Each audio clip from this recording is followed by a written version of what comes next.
In today's video, I'll be explaining buying and selling Forex on Trading 212. Now, this is going to be a very quick and simple video, so make sure you watch this all the way to the end so you don't miss any important steps. So, Trading 212 allows you to buy and sell contracts for difference on currency pairs, essentially speculating on fluctuations in exchange rates between those currencies. So if we wanted to buy, we'd first have to open up Forex and then choose a pair. And from there, we can go to the right hand side and we can click buy. Now, when you're buying Forex, you're essentially going long.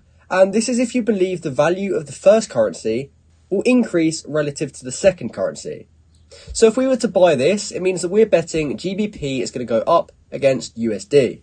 If your prediction's correct, this rate will increase and you'll profit when you sell your position later. And it's similar when you go to sell. This is if you believe the value of the base currency in a pair will decrease relative to the quote currency. So if we went to sell this pair, we'd essentially be borrowing the British pound to sell them with the expectation that their value will go down compared to the US dollar. And just like last time, if your prediction's correct and the rate decreases, then you will profit and you're allowed to and you'll then be able to repurchase GBP at a lower price to close your position. So what are some key points to remember? To start with, spread.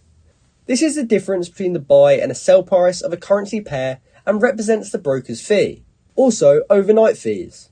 Sometimes holding your positions overnight may incur swap fees depending on the interest rate differential between the two currencies. So this has been my video explaining buying and selling Forex on Trading 212. I hope you found this video helpful and thanks for watching.